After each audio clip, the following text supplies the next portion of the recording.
Hey there. So currently I'm on a mission to help people develop themselves. Over the past years, I've been developing myself and I've got to a point where I want to see other people do the same because I know if I can do it, anyone can do it. I'm currently trying to do that through content sharing and working in group and one-on-one programs with people.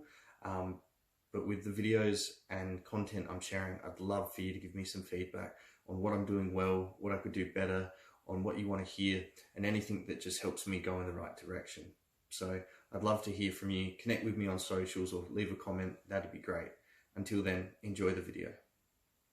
A bit of a graph that I've put together on resistance zones and change and certainty. So as you know, I'm all about the certainty, and it's a concept I love to dive into. And I was realizing how as resistance builds, certainty goes down, or perhaps as certainty goes down, resistance builds. So I had to put all of this into a way I could comprehend, and that's in a visual graph. So I'm just going to run you through this. In the middle, we've got our comfort zone where we have complete certainty, where it's stuff we know, it's no resistance, it's no change. We've got neural pathways to support it. And basically you could think of that as like, let's say in your day-to-day life when, getting up, going to have like a really easy breakfast, toast, and then going for a walk, and then like just eating. Like these are like complete certainty that there's no uncertainty in that. Maybe like the part about making toast if you had to choose what it was, but let's say that was like a habit you've been doing it for 10 years. That's completely in your comfort zone. Now, let's say someone was like, okay, cool, make me a souffle for breakfast, and they expected you to do that and you'd never done it. You'd be out in your no certainty, and it's complete change from where you're at, and the resistance would be large because you've got no neural pathways. You've not done it before. So you can think of this out here as the unknown, uncertainty, no existing neural pathways, and discomfort. And basically, I'm just going to flick back to a more comprehensive visual. So the more that certainty goes down, the more resistance goes up. The less neural pathways we have, the less certain we are. The lower our certainty, the more energy requirement, and the more stress, and the less comfort. And basically, you can think of this as change. As change goes up to 100%, all of these things correlate and coincide. So when we're more in this zone, our willingness to take on these things is higher, and the further we get out, the less willing we are.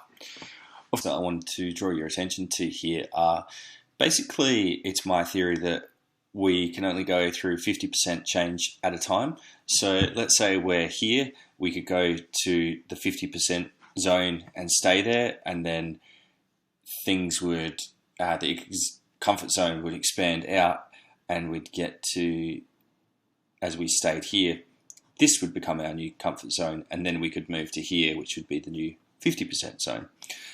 But if we went from here to, say, here, we could stay there for a short while, and then we'd have to drop back to 25%, and we'd probably make this zone become the comfort zone quicker than before, but that can be uncomfortable too. And it probably fluctuates from time to time. Sometimes we'll just go through this much change, sometimes we'll go through this much change, and sometimes we'll go out to here and then back to here.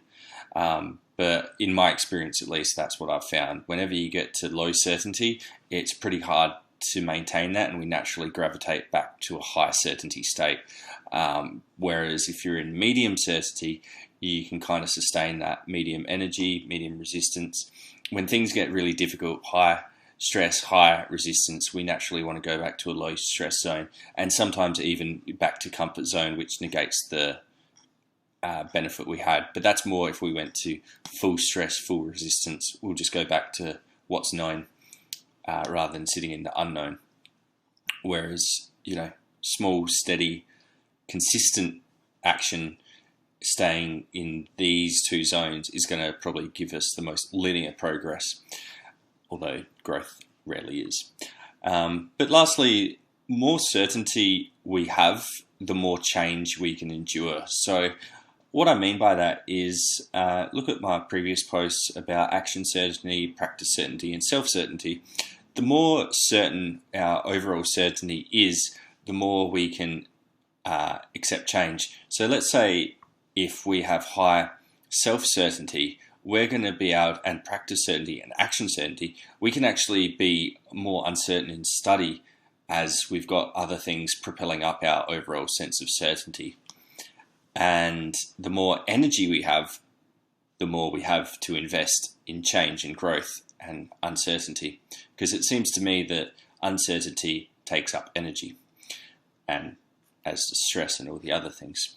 So that's probably the amount of times I can say certainty in 5 minutes. So let's leave it there. But yeah, hit me up if you find this interesting or want to know more.